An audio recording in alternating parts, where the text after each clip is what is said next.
Are you struggling to close deals? Cold outreach is wasting the time of both the buyer and seller at every stage, especially when sellers are using shallow and outdated data. Your organization can overcome these challenges with technology that translates comprehensive, high-quality buyer data into real-time insights. These deeper insights empower sales reps and teams to adopt the habits of top performers, which leads to better outcomes, like more pipeline, higher win rates, and larger deals. We call this deep sales. And we've built the first deep sales platform with the next generation of LinkedIn Sales Navigator. Right now, you can try LinkedIn Sales Navigator and get a 60-day free trial at linkedin.com/trial. That's linkedin.com/trial for a 60-day free trial. Let LinkedIn Sales Navigator help you sell like a superstar today. Just go to linkedin.com/trial and get started.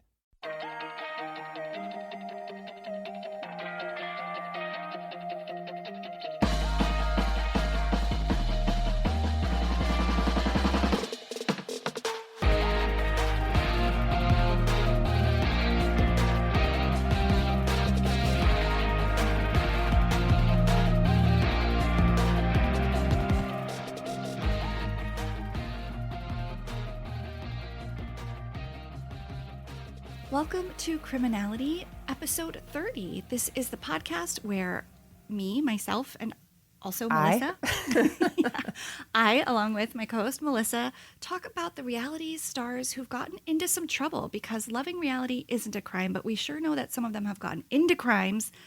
Hi, Melissa. Hi, Rebekah. How are you? I'm great. I'm excited to be here with you. Me too. Yes, I'm excited to be here with you, and et cetera, et cetera. Yeah, it feels like it's been longer than our normal time between. I don't know if life is just marching on in that way that life does, but it feels long. And it actually is a little bit less, I think, at least by like a day or so. Yeah. I know. That's so weird. Yeah, I don't know. Maybe it's the daylight savings. Let's, blame it on that. I'll blame it on literally anything and everything, including my children. I'll do whatever. Oh, absolutely. How about we get right into it? And as a refresher, I will tell you my clues because it feels like it was so long ago, even though it wasn't apparently. Maybe you'll want to hear, and maybe our listeners want to be reminded that my clues for this episode were Palmetto, Friends, and Michael.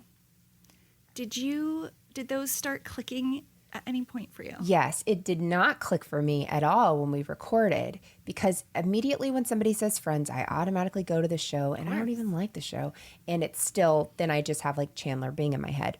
So then Palmetto and Michael, I knew we were in the Southern Charm universe, and that's all I've got for you. Well, I mean, that's exactly where we are. Palmetto is, I guess, the term for South Carolina. It's the Palmetto State, because I knew if I said South Carolina, it would be a dead ringer. Yeah. And Michael's in my opinion, the hero of the show. He is Patricia's butler. Mm-hmm. And but a generic enough name that I didn't think it would give anything away, because obviously can't say Whitney or Shep. So, there is such a thing as regrets. Sometimes we have them. Sometimes we commit to these clues and then remember that this is a terrible show starring terrible people. Horrific. So what I'm going to do is focus in on just two, and hats off to your Zoom background because he's one of them. Oh, good. I'm looking at very mustached Whitney on your end, and behind me is Patricia and, of course, dear Michael. This show has far too many crimes, scandals, and legal issues to go into. It's like pick a castmate, any castmate, and you could have an episode. Oh, absolutely. And just some, Melissa, were I would say too dark, too toxic, and not what we like to cover here. So if you don't hear some people's names, it is for a good reason. Yeah. We're going to talk like early years and early seasons of Southern Charm. And just let's start with your impression. I've already said too much. Who do you love? Who do you hate? Or probably who do you hate to love or love to hate? Okay, so I started Southern Charm second season, and I didn't really know what I was getting into, but I knew that it was just bananas. So I started it. Who did I love? I think it's a cop-out to say Kathryn, but I remember her from the real world.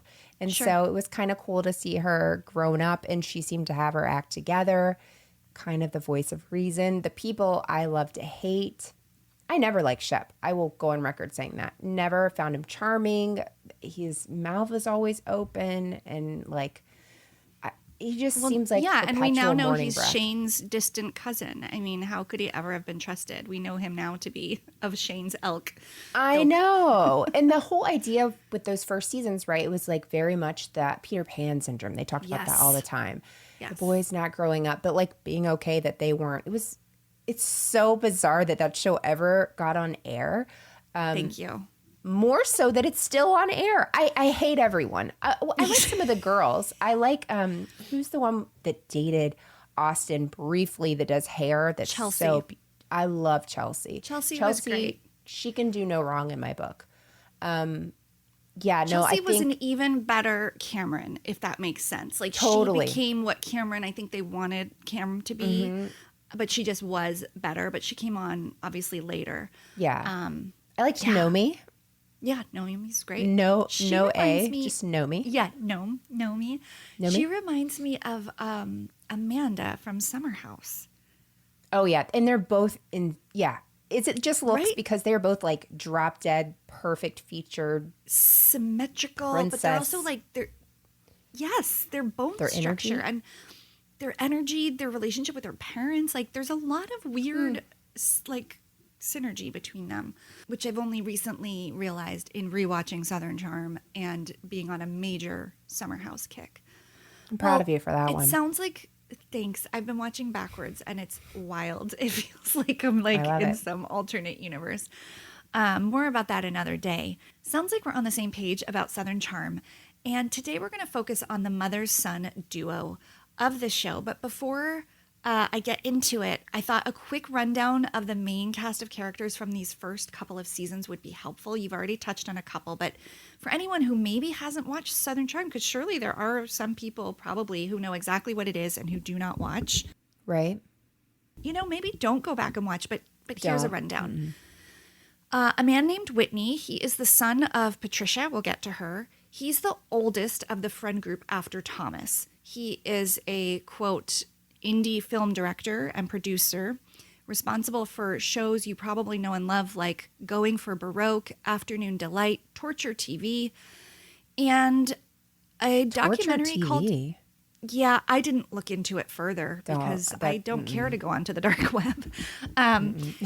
He did a documentary called Ultra Suede, which was probably his most successful project, which was about the fashion designer Halston. If I were to summarize him in a line or a phrase, if I was writing a breakdown of the cast, I would say trust fund weirdo. Yeah. Well, one thing you didn't mention is that he was in the band Renob, which is backwards something, not Renob. That's where I picked him for my background. I'll never get over that. Well, he does like to play the guitar, and we will get to that.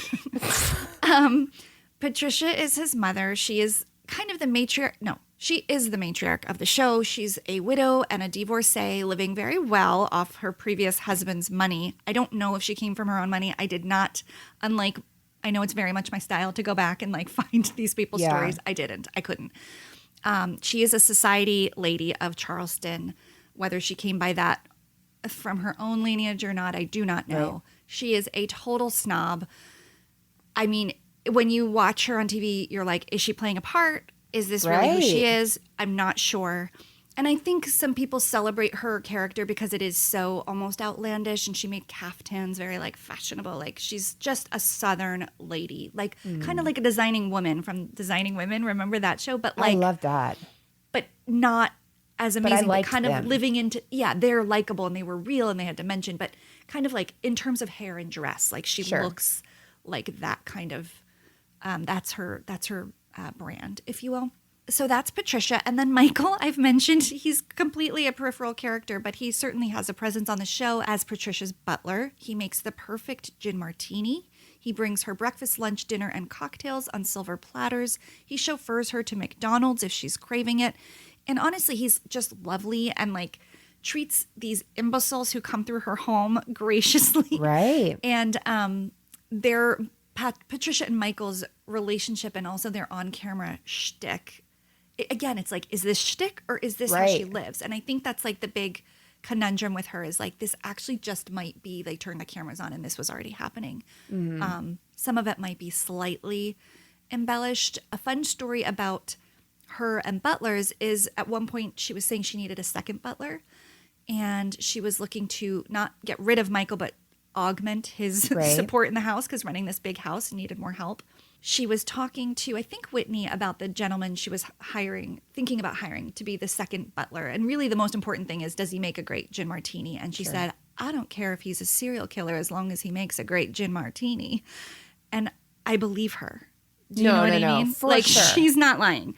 No. She just needs that in her system and whatever else happens. Yeah. She can't be.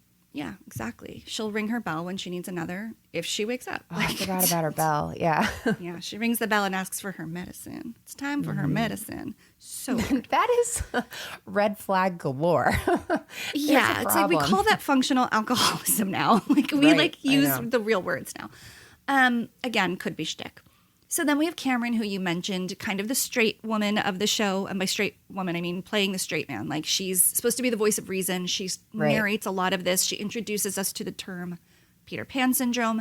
And she's the only one not in the center of the hookups, which is a big part of Southern charm. Is like they're basically all, it's one big interconnected web of hooking up. And she's out of it. We learn early on in the beginning, she doesn't say anything about dating. Then she's dating and then she marries her husband. And it's all off camera. He wants nothing to do with it. He's a doctor. And so, I mean, great. Until the very last episode. In the very last episode that they were in. Remember, he is in the very last episode. I don't remember what it was, but it even showed like a shot of like up his leg. Not up his legs, but you know, like from the floor to him. And then he turned like around. A reveal. Yeah. Like, okay, we all know who he was. Like, if you have Google, you figured it out. But he was only in the last episode that she was in. This is making me wonder if I ever actually finished that last season. I mean, okay, so it wasn't this season, but it was the season before. Okay. Right, because she's not on the last season. So the season before last. Okay. I just maybe forgot about that. It wasn't interesting. Yeah, no, it's just, I love that they like did a reveal though, because yeah, he's never there. And like, you do wonder in the beginning, like, why isn't she part of this? But that's why. Right.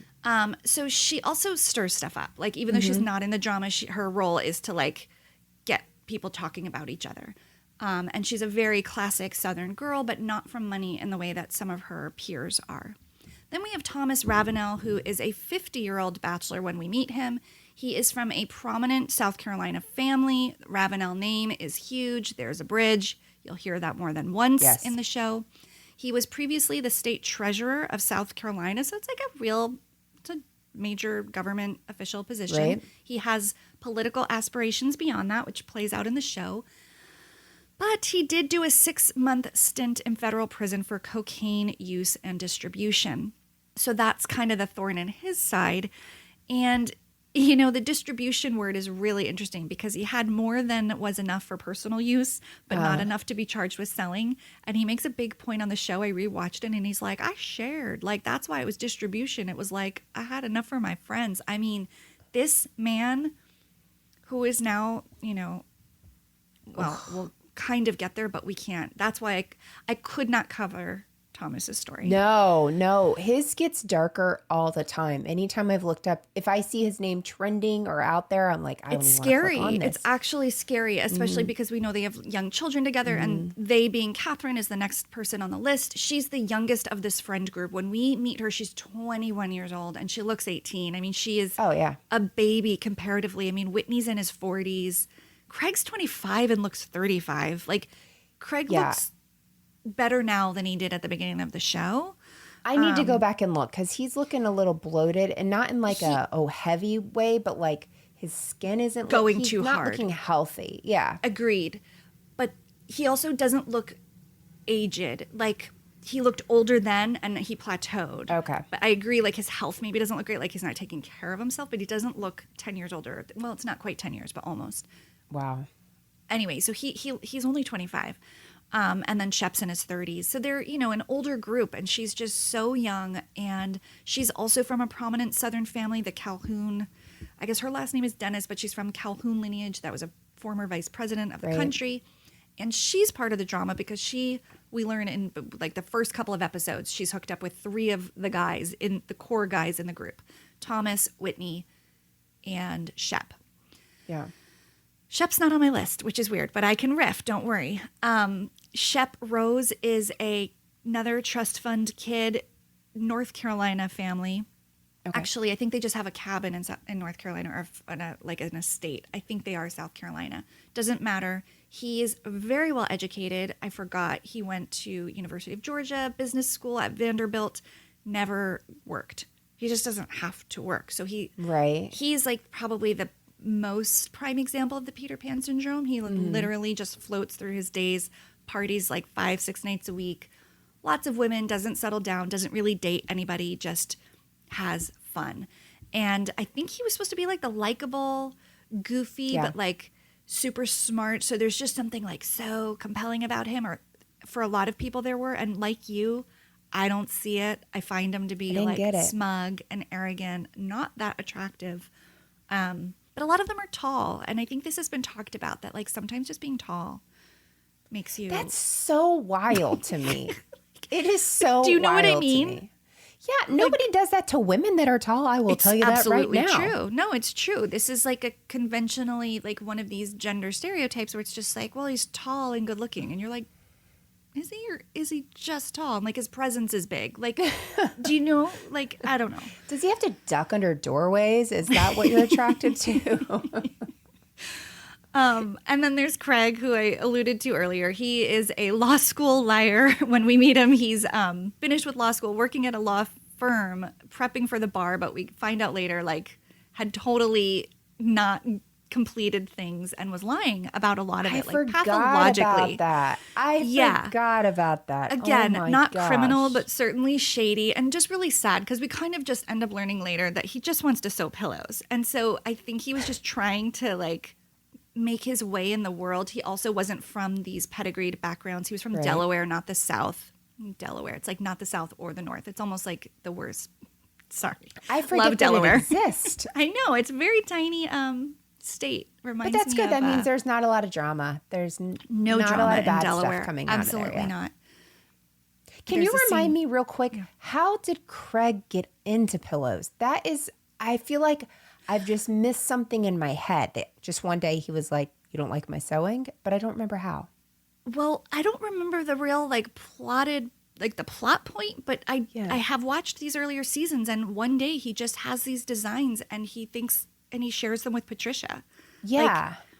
Like, they didn't really, I don't remember the big explanation. I really think it's like one day he's taking a butter knife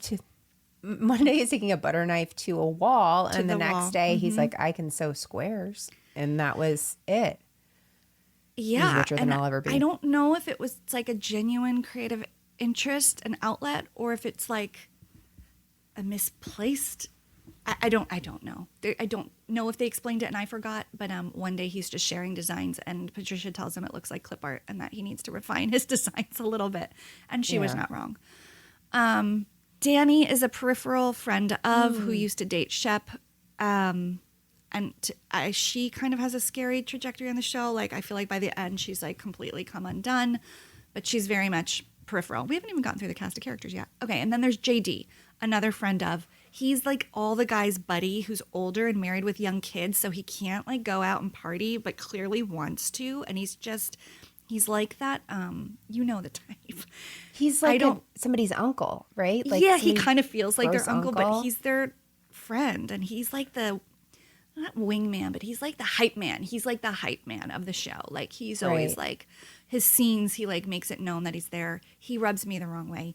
So loud. News has come out about him as well that I won't cover. That's like not been great. So I think what he projected was real. It was like very phony, not sincere. And he owns a lot of businesses in Charleston, I wrote down. So, okay, great.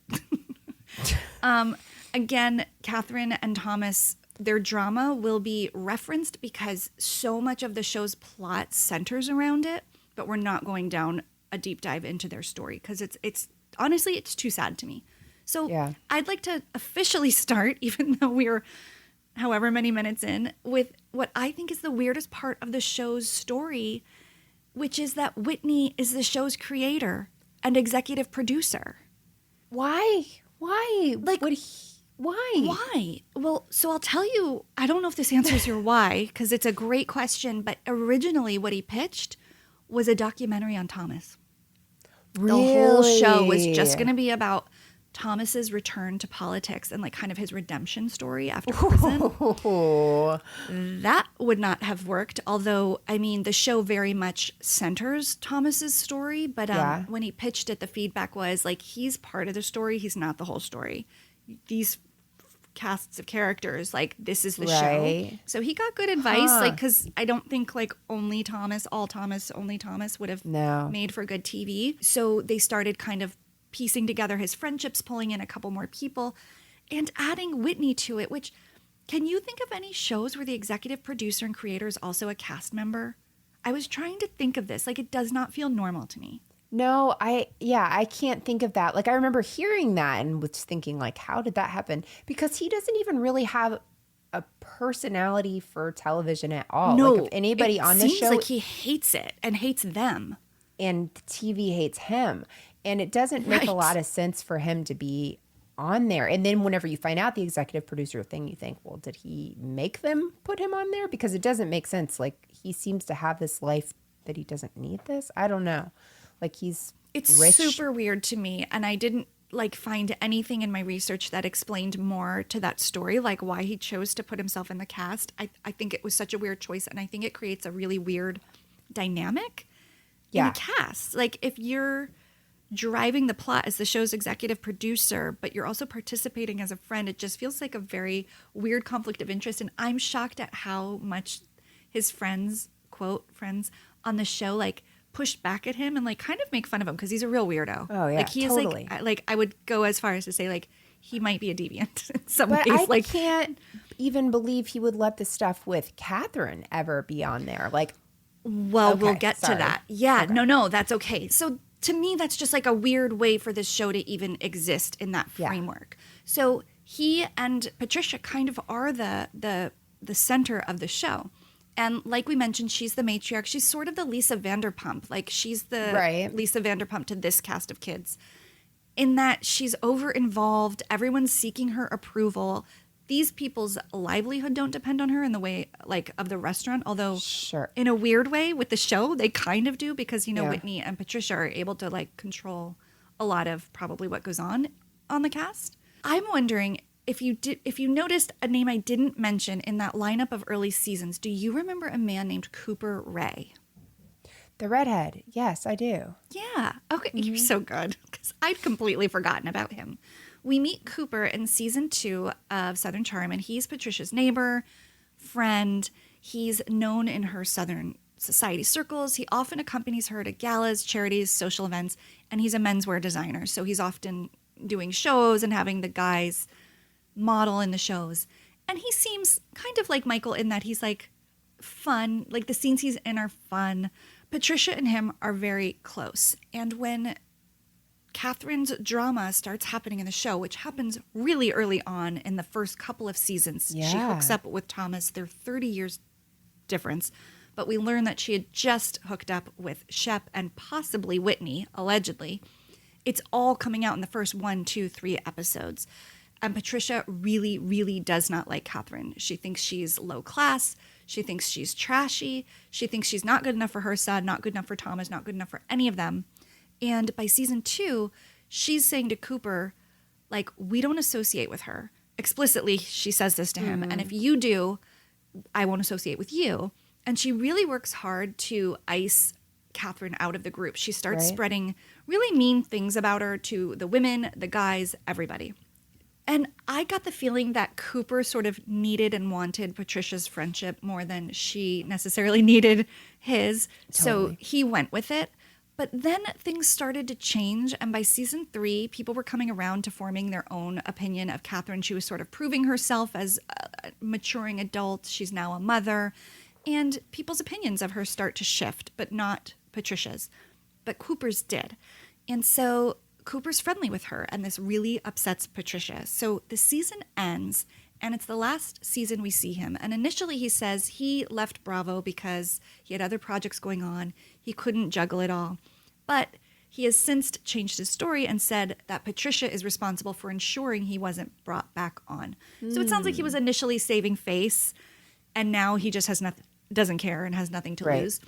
So what happened between seasons 3 and 4? Once Cooper knew he wasn't going back to Southern Charm, he took to social media and he basically spilled all the Charleston tea. He even started a paid subscription Facebook group. Yeah. You knew this? I remember all of this because it was just so wild. I didn't join it, but I didn't even know you could have. Have you ever had that moment when you're leaving the house and you wonder, did I lock the door?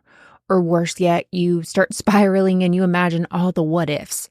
I used to feel that way all the time, but it wasn't until a few years ago when I heard about a break-in just a few blocks away that I realized I needed to really step up my home security game. And now I can spiral about the what ifs on things that don't matter, like reality stars, instead of the what ifs of home security. We've had SimpliSafe protecting our house for the last few years now, and it's a total game changer. With SimpliSafe's Fast Protect monitoring, I know within 5 seconds if something's actually up, and the lifeguards can actually speak to intruders to stop them. That's faster than a reality TV star can throw a drink. One of the things I really love the most is you're not locked into some over-the-top 90-day fiancé level contract drama. SimpliSafe is actually affordable as well, less than $1 a day with no hidden fees, so it's easy to love. It's no wonder they've been named Best Home Security Systems by U.S. News and World Report for 5 years running. Whether you want to install it yourself, it really takes less than an hour, or have a professional handle it, SimpliSafe is as easy as flipping channels between Chimp Crazy and The Secret Lives of Mormon Wives. So why wait for the drama to happen? Get SimpliSafe and know your home is covered just like I did. Protect your home with 50% off a new SimpliSafe system, plus a free indoor security camera when you sign up for Fast Protect monitoring. Just visit simplysafe.com/criminality. That's simplysafe.com/criminality. There's no safe like SimpliSafe.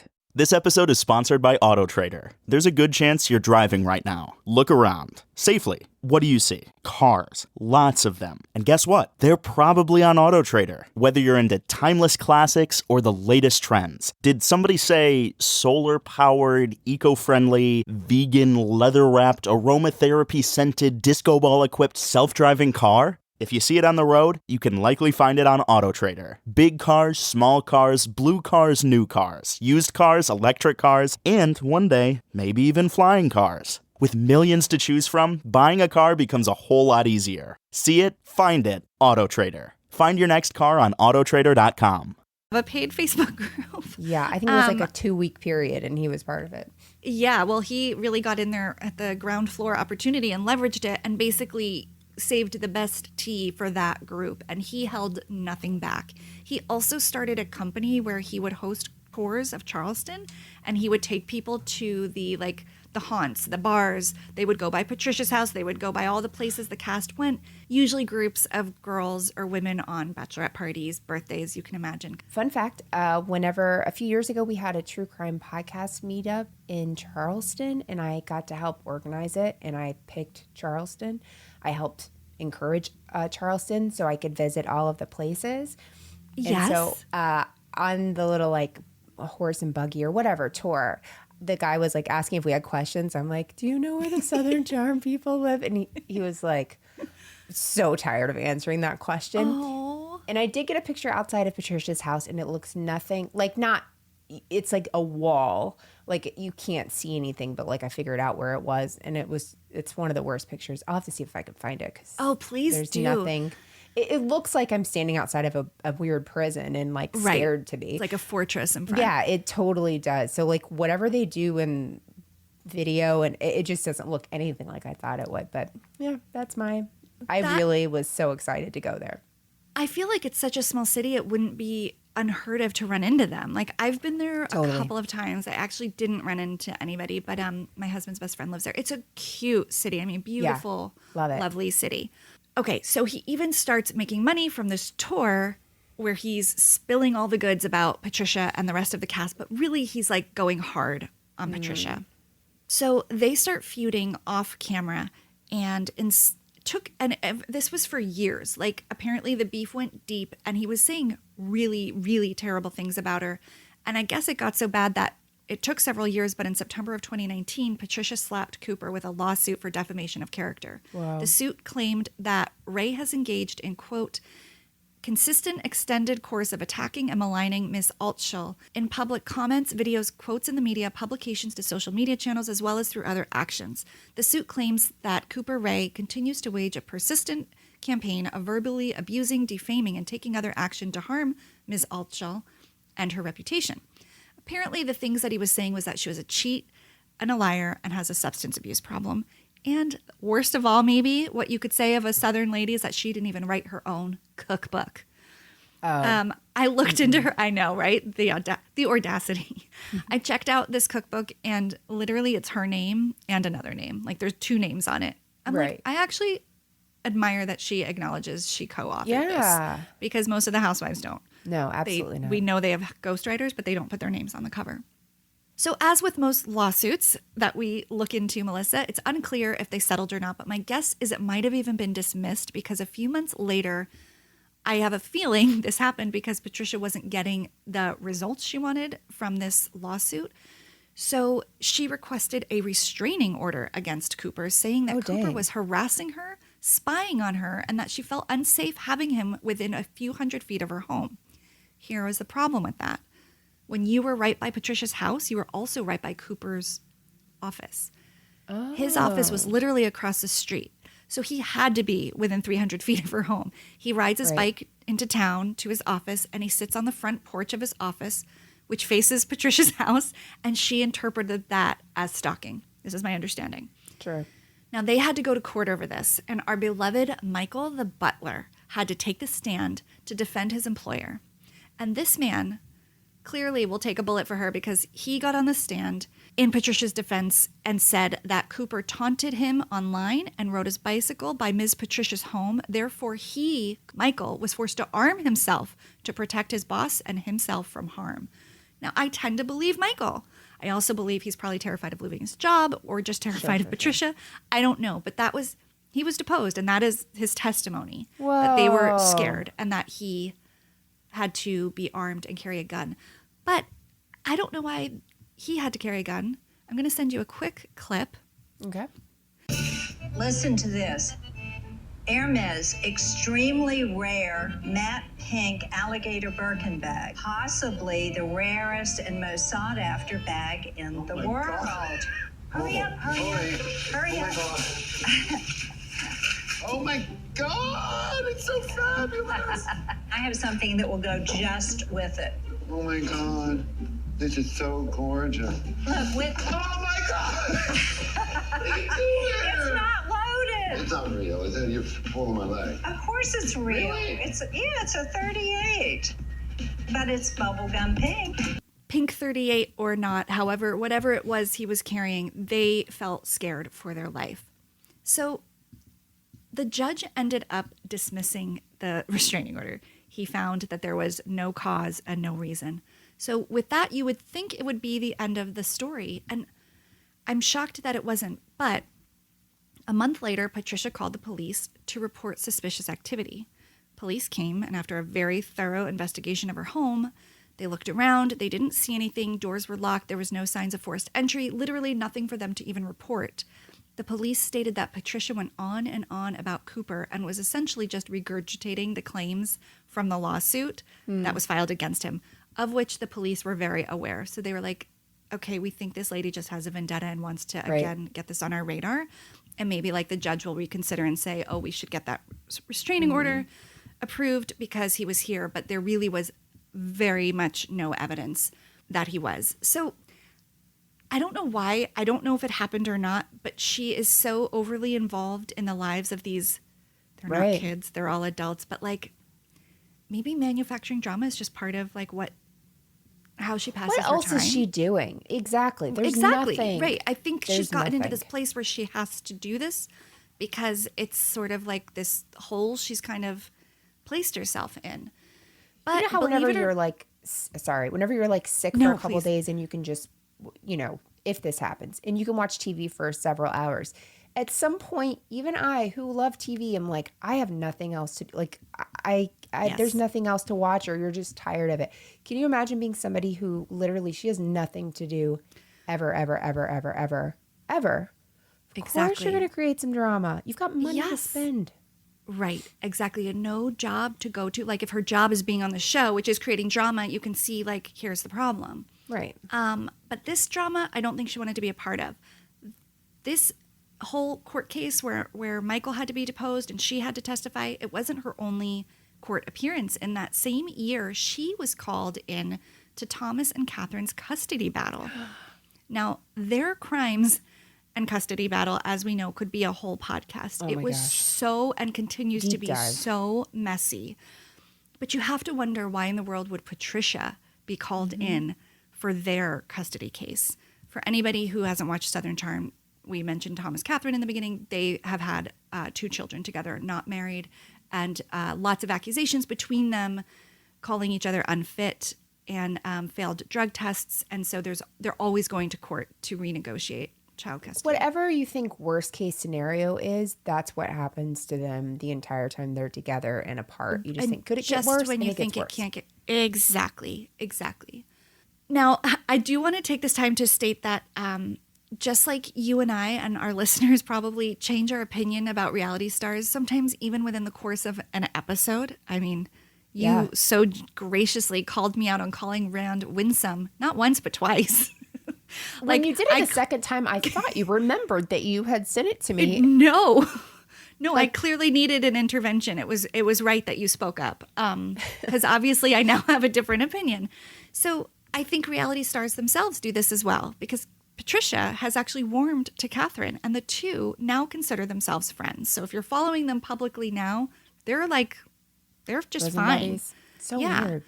She is publicly turned on Thomas, as has most of the cast, in light of very troubling allegations that continue just to get worse.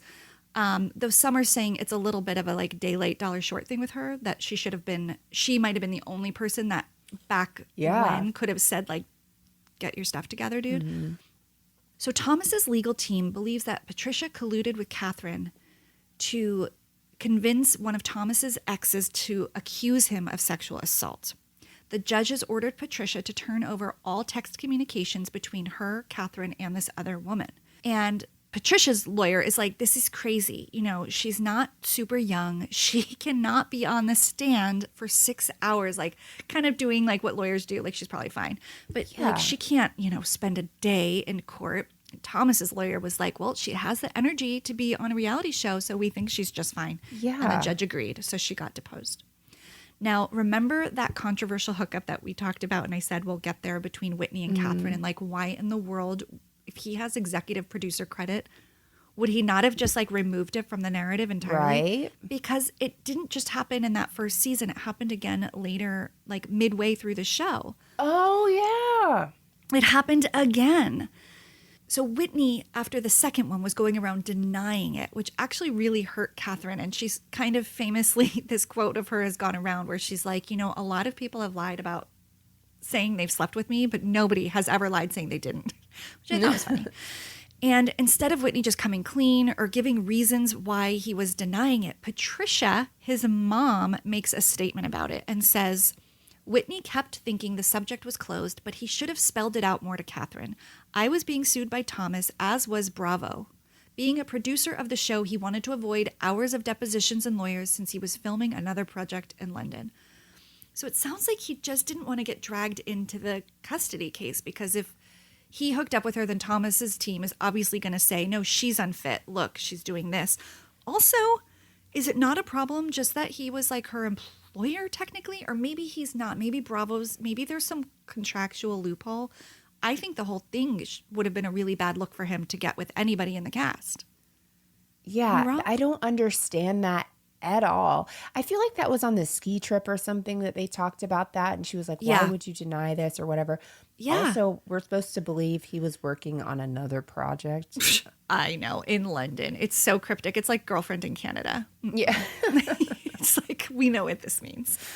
I think all of this is so gross, but if you just take the reality show part out of this scenario and you think these are normal people and then you involve the mom and like their ages, it's all just so wrong and disturbing.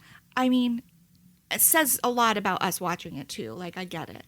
Absolutely. But it's just so weird. But so this is like one of the, first reality shows I can remember where there's like a pregnancy that happens and all this like they don't come into the pregnancy. They come into these people meeting, right? Yep. I don't remember anything like this. And then it's custody and like, it was must-see TV at the time because we were watching it play out in real time. Yeah, it was wild. Real-life soap opera. There was a pregnancy scare in like the second episode and then, woo, phew, she's not. But then by the end of season 1, she's pregnant and season 2 starts and they're having a baby. Yeah. No, the stakes were so high.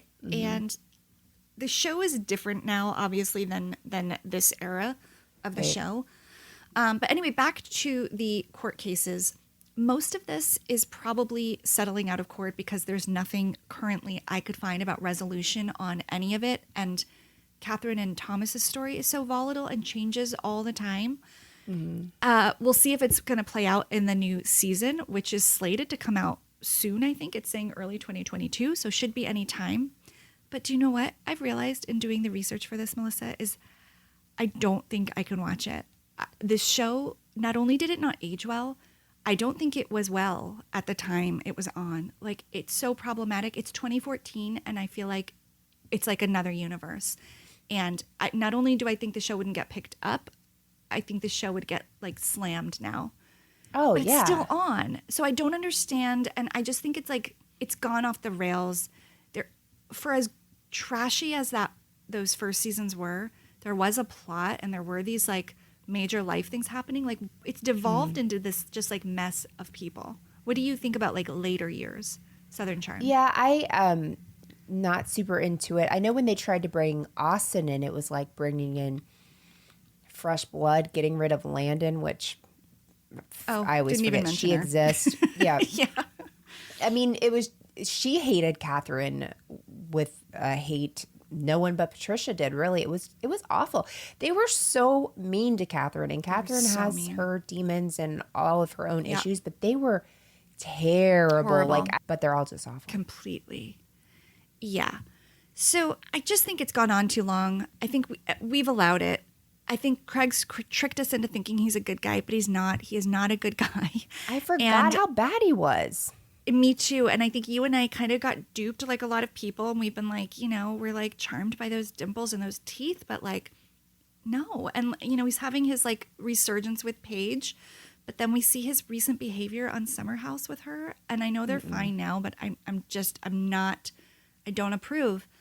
And but I think that's who he is as a person. Like, that's I agree. him. And if you go back and watch this is like who he was then. And he was just like, is it bad to say girls are my hobby? I mean, he says that to Cameron. Like, they all just say the most awful, awful things. And in conclusion, Southern Charm is a terrible show, and everyone on it except for Michael, the butler, is a monster. And now he's in an assisted living home. And frankly, I'm glad, and I hope he's getting a much-deserved break. And also, Southern Charm, Nola is far superior. I love it. And it only sucks that there's no crimes or scandals on that show because they're decent human beings. Otherwise, we could have talked about them. That's it. That's my thesis. He's the producer of Southern Charm New Orleans. Whitney. Wait, there was another Southern Charm too, right? There was Savannah. There was in Savannah. I didn't watch that one, but New Orleans was so good. So good. So good. And also high drama. So much drama. And what's yet her face? Didn't feel wrong. Leaves her husband, then gets pregnant by her old boyfriend, and then we don't see anything else.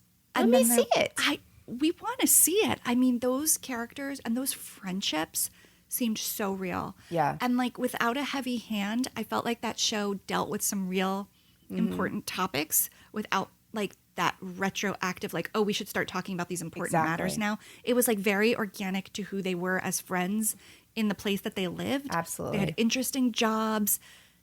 None of that is true on Charleston. And I think Whitney is like just super, super gross. And he is. I'm going to take a shower after this episode, and That's how I feel. I've been watching so much early Southern Charm, and I'm not happy about it. And I hope you, Melissa, and listeners like enjoyed this weird little story about Patricia and Cooper, but I truly have had my first regret of like a story. Like I forgot what monsters everybody on the show is. They really are. But you know what, Rebekah? Here's something that Please. Southern Charm gave us. It gave us Madison and Austin in that terrible threesome video, not threesome video, like watching it, but whenever she recorded it and then he's like, Madison, Madison. That is some of my favorite. Like she just would I want to watch a season of her just taking them all to task because she is like the only person that could stand up to them and just. I agree. I have my feelings about her, but she also gave us Muppet Mouth. She gave us Muppet Mouth, and she gave one of the phrases that I say in my head all the time, which is just, I heard you gave her chlamydia. And just like totally unprovoked. Was that but I can Danny hear and that Chef? playing in my head all the time. And poor Danny's like, what? Yeah, that was awful. That was awful. But yes, she gave us that. And like my favorite though, because he is such a shut your Muppet mouth. How does she say it? Like she's like I mean, the twang is so good. It's like it's Muppet so mouth. good. She ruined J-Lo and A-Rod. I mean, to wield that power, but she's high on that power. Oh, she's very high on that power. But like, oh man, just something about that, just that one line, which was so terrible, but you could just watch her little wheel spinning and then terrible. But I heard you gave her chlamydia. Yeah, she came in and she's like, I know what I'm doing here. Freaking God, night. see, I deal in facts. Oh, okay. Yeah. Want to know facts? Yeah. What do you think you know about me? What do I think I know about you? Yeah. I have nothing to hide. You sure about that? Yeah. I heard you gave her chlamydia. If you'll notice, I didn't even mention Austin's name. I know he's like a later season character, but I cannot with him. No. Also forgot about Landon. Jenna was on season 1. She was one and done. Forced down our throat. That not feels like a Whitney move to me. That's like we need an edgy girl who doesn't fit the mold. Turns out she wasn't even from Charleston. Like, of course not. She was a complete fraud, and it's so weird. So I didn't even bother bringing her into the story. But I'm sure she's a lovely person. Just like that was a weird casting choice. I'm gonna make a point. If I feel a moment of weakness to watch this new episode, this new season, I'm not going to. I'm going to remind myself of this episode and how I feel. Thank you. I ask for accountability. I'm putting this out into the whole audience. Yeah, just you guys need to call me out when I call people winsome who aren't, and when I say I'm going to watch Southern Charm and I shouldn't. I do want to point out that I didn't save that text message from you, but I was able to search the word winsome, and it was the only one that popped up. Ding, ding, ding. Apparently, winsome is not a commonly used word, as evidenced and echoed by our Instagram followers. Yeah. And I told my husband this. I'm like, I'm so embarrassed. Like, I thought winsome was like kind of something people said. He's like, no, you say that a lot, though. Like, that's like your word. Like, you use that a lot. I'm like, why? And clearly for the wrong people. I'm misusing it. Yeah, that might be it. Maybe you're using it for terrible people. And now you know. Now we all know. Yeah, I have a lot of growing to do. Look, I am a work in progress. Also, Southern Charm gave us this. He's got money. He's in magazine. He's got more honeys than any honeybee. I like that song, though. That was catchy. They did great with that because, I mean, we really don't get theme songs. We used to have one for Summer House, and they don't even play that anymore. It didn't even make sense. I love that song. Yeah. I mean, it doesn't make sense, but I love it. It's something about, and I'll take you there. Yeah. I know a place, and I'll take you there. I'm like, take me there. But now they don't. They stop taking us places. Yeah, they just are like, let's just show you Amanda drop and us Kyle into the argue. scene. Yeah. Now it just starts like, Kyle. Well, enough about Southern Charm. Tell me, what in the world have you been watching? Thank you so much, Rebekah. This was so fun. Okay, here we go. Let me see. I will give you 3 clues. Okay. My 3 clues are Hulu, movie. Okay. I'm going to say J-Lo, but J-Lo is not a real one. What? Okay, J-Lo is not good. Hulu movie murder. Well, this has me written all over it. Well, let me add another clue for you. Erotic thriller, I think, is what I read the description as after. Oh. You know it. If they're saying it's like a great date movie.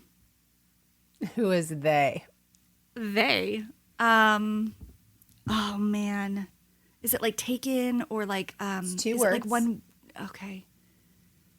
I know exactly what it is. I don't know the words. Name a star from it. I don't know. I can't. I don't know Okay. the stars of it. Do you but want I me to can show you? totally picture it, and I feel like everyone's talking about it. Ready? Yeah, I do. Yes. Deep Water. Deep Water. But this is the picture I am choosing instead. This is Ben Affleck during his Dunkin' Donuts phase. And this is his girlfriend that he broke up with and then threw away the life-size picture of her right after they broke up. And she stars in the movie as well.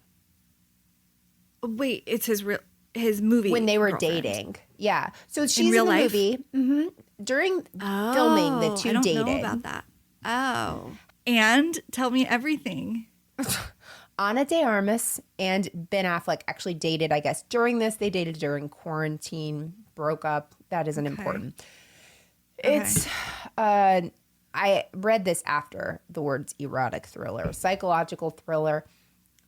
Don't waste your time. Well, I mean, it's like a hate watch. I watched it in 3 separate sections. Like, it just isn't great. Here's the thing I've decided. I hate movies. I hate movies. Yeah. There is it's no so hard for me. plot. Like, all of a sudden you're like, they're together and I'm just supposed to like know that they've been together for a long time and they have a kid and I think she hates the kid, but I can't quite tell because she's only spent 1 scene with her. So does she? I don't know. Maybe she's having a bad day. So it's like this woman's like openly having affairs and her husband knows about it and like what's happening to the person she's seeing. And so that's not really giving anything away. So it's just like going through that. So it's like a mystery. Yeah, kind now of I thing. can picture all the trailers. Now it's like, I totally, it's like, it's always been a game. Yeah, the final scene is truly like if I told you, think of the worst way to end this movie, the worst way. Okay. You would still come up with a better idea than they did. It is like, I'm not kidding you. Anybody that's watched it will know what I'm talking about. The texting, they will know just how absolutely not. So I read some stuff afterwards that was like kind of to make it make more sense. Not like it's like so deep or anything, but just like, what the heck did I just watch? And it made a little bit more sense, but still I was like, this is a waste of time. $50 million budget. No. Mm-mm. Oh my gosh. Did your husband watch it? Mm-mm. No, he would have been like, what is this, Melissa? And I already had to like watch it with headphones when I saw erotic thriller Of course. and saw like 4 nipples. I just was like, oh, it's a Ben Affleck movie. Like sometimes my husband and I watch this. Yeah. Yeah. Now it's like, it's being very heavily advertised. I don't know why. I couldn't remember the name. Read a couple tweets. Yeah. Right. I also The Lost City, like can't escape it. It's everywhere. Mm-hmm. I can't deal with how much it's being advertised. Well, I mean, they've got to make up their $50 million somehow. Yeah, right? I'll probably skip that one then. I kind of want you to watch it just because I want to know what you think about the end. Like, that's how much. But it's just like, none of this is sustainable, what's going on. I don't know. I'm just like... I prefer my erotic ones to be, college aged or... Yeah. Yeah, well, she is one of the hottest people on the planet, I think. Whenever I saw her in this, I was like, oh my gosh, like you were made for this terrible role. But she is so beautiful. Just like something about her is just gorgeous. And he's Ben Affleck. He's Ben Affleck. We didn't see his Phoenix tattoo.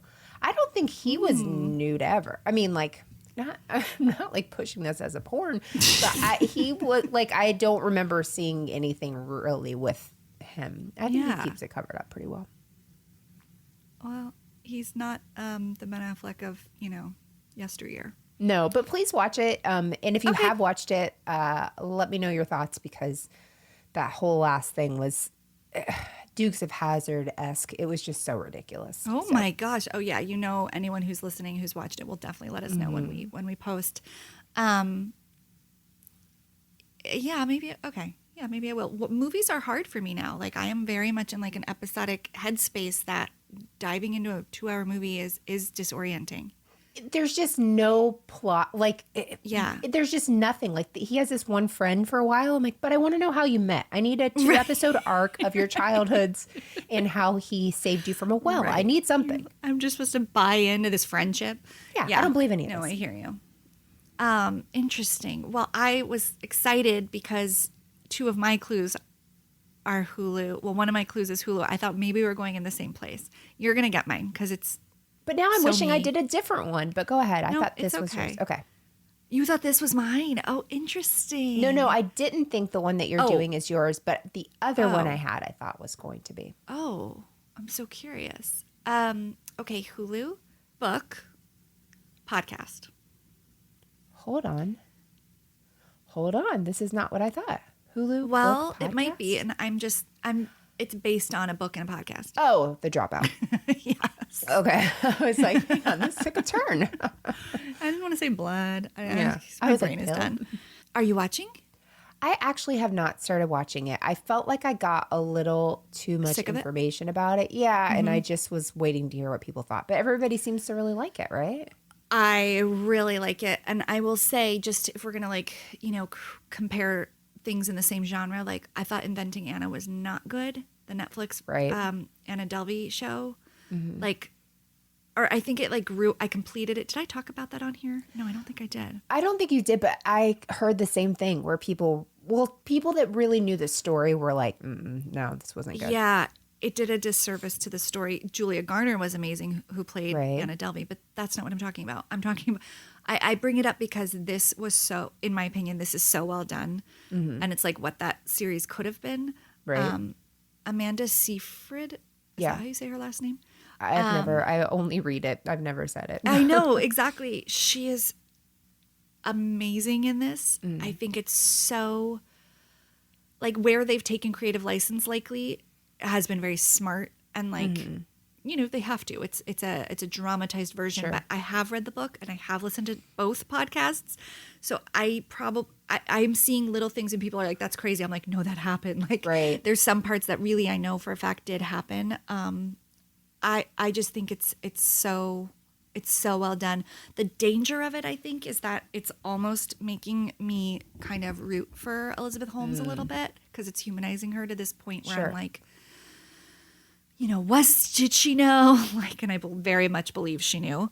Right. And but there's just something interesting. It's bringing up some of the moral scruples around it about villainizing her as a woman, where her male counterparts Yeah, you don't hear anything about do them. this stuff all the time. I think the difference is this is a health care thing, and this was people's health. Yeah. And a lot of the products, even a lot of the men in the movie that they reference, like Zuckerberg and stuff, or a lot of people are comparing her. It's a social media platform and, a potentially life-saving health device are very different products to push out to the market. So Right. that's where I think this is a very different story. But it's really enjoyable. And I think whoever made it and cast it must have worked on 24, the show, because there's so many actors from 24 that I haven't seen in years. Interesting. Mm-hmm. That I'm like, oh, someone worked there, because there's just all these random people from 24 on it.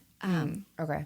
I love it. It was not a fun experience going back and watching these early episodes of Southern Charm. Sure. That is until Whitney threw a 4th of July party in the first season at his new loft style apartment that Cam forced him to buy so she could have some money. Yeah. And they had a rooftop party, and he had the party, but all the guys on Southern Charm invited their own friends. Shep invited some girls. 3 girls walk in. Hi, everyone. This is my friend Rachel. It was Rachel Yucatel. I was, what? No. Yes. In a white dress, looking hot. Of course And she everyone's like, there was a moment, they don't say Rachel Yucatel, but they're like Shep's friend Rachel. And then he's like, yeah, my friend Rachel from New York came, she's smoking or something. And that was all that was referenced. And then I verified on the internet that in fact it was her. Of course. Oh, Wild. my gosh. Yeah. But That All is the just so worlds interesting. Like, yeah, all the worlds colliding. Like when she was probably like kind of riding that weird fame part of the disaster of what happened to her, like had some perks, I guess. And this was one of them. Meeting Shep. Debatable. Yeah, I know. Debatable. I had to say that. So, okay, good TV week. Watch a movie. We'll watch The Dropout and Deep Water, and then we're gonna do something different for next episode, right? Yes, we are. I'm so excited. So I swear every other day you and I are texting each other, or listeners are writing and saying, did you see this? Did you see this? Every person that's been in our stratosphere, whatever, atmosphere. Yeah. There's just updates galore. They're all getting into nonsense, or nonsense is happening to them. Rebekah, you straight up canceled Tarek and Christina's show. Thank you on behalf of humanity. Yes, I guess I can safely say you're welcome, but it's just so funny because that episode just came out and I was like, it's still running, this boring show.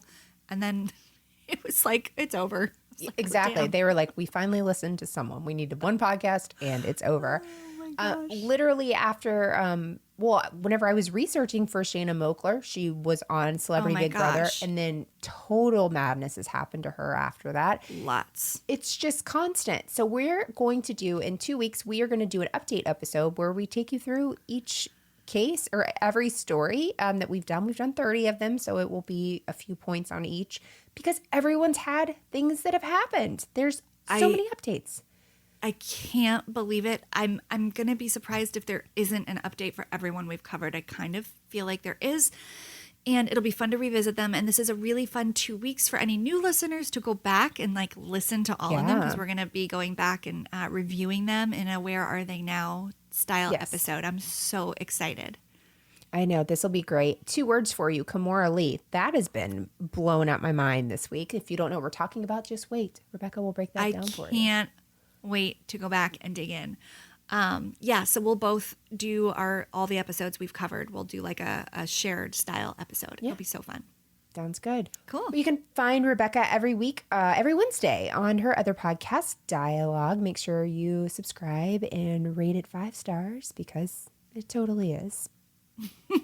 Thanks, Melissa. And you can do the same for Melissa's show every Tuesday, Moms and Murder. Thank you guys so much for listening. You can follow us on Twitter and Instagram at Criminality Show, and we'll see you in 2 weeks. Bye. Thank you for listening to Criminality. If you're enjoying the show, please head over to Apple Podcast or wherever you listen and give the show a rating and review. The reality is it would be a crime to keep your thoughts to yourself. And come join the fun outside of the podcast and follow us on social media. We are at Criminality Show on Twitter, Facebook, and Instagram. Memes are welcome. We'll see you in 2 weeks with a new episode. Until then, you can catch my co-host Melissa on her weekly show, Moms and Murder. And Rebekah Sebastian on her podcast, Dialogue, a true crime conversation. Don't forget, loving reality Isn't a crime.